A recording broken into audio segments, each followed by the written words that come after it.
Hello and welcome.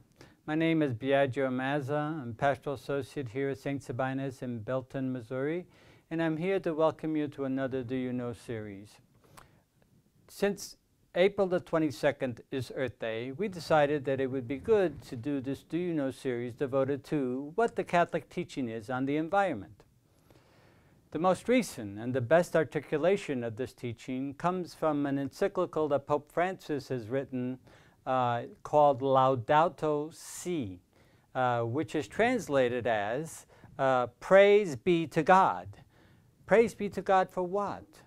Praise be to God for all of the beauty and wonder of creation and for having created us and all of God's creation, suffusing it with God's presence, God's life, and God's very spirit. Pope Francis starts with the observation that we are not doing a very good job of taking care of God's creation. This is due, as he names it in the encyclical, due to our anthropocentrism. Nice big fancy word, meaning that we are basically thinking that the earth and everything in it was created for our use and that we could do with it whatever we wanted, and without caring for the consequences for other people or the earth itself. And so Pope Francis suggests that that is not what God created creation for, or all of us for. Rather, God created us to be in relationship with one another, an harmonious relationship with one another, where we are called to care for one another, not just fellow human beings, but also all of God's creation. God created us definitely to be co-partners with God in caring for all of God's creation. In Genesis, it's often translated that human beings have dominion over God's creation.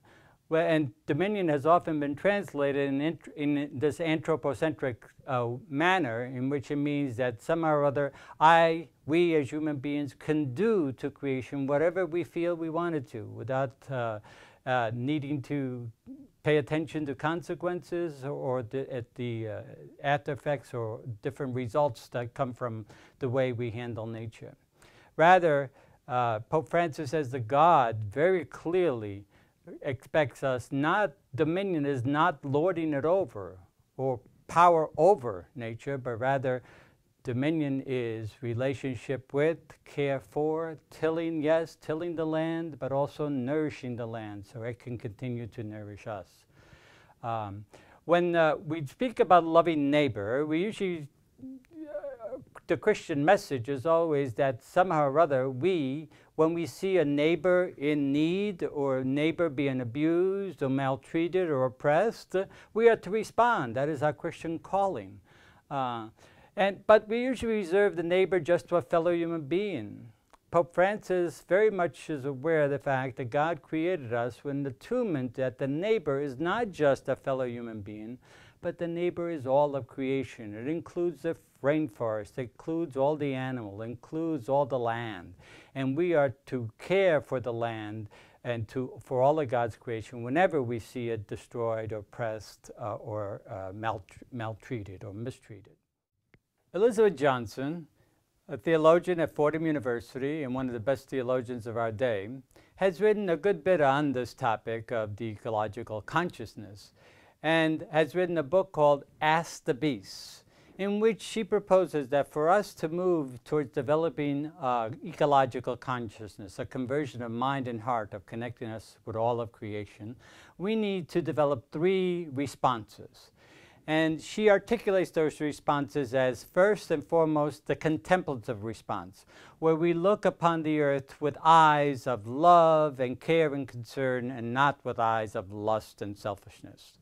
Her second response is what she calls the ascetic response, in which we develop strategies and disciplines in order to kind of curb our rampant consumerism and actually start to seek care and protection for the earth, in order that the earth can be protected. And finally, she calls the prophetic response. The prophetic response is to begin to take active action and proposals towards really showing care and concern for the earth on the local level and on the national level and so on, where we do strategies that actually make a difference in caring for the earth. And so I hope that this has helped in making you more aware of the Catholic teaching on the environment, especially with the Laudato Si encyclical of Pope Francis and both Elizabeth Johnson. And hopefully, as we celebrate Earth Day this year, it will raise your own ecological consciousness and continue to impact care and concern for the Earth. I hope that this has helped, and I hope that you will return again once more to the Do You Know series. Thank you very much.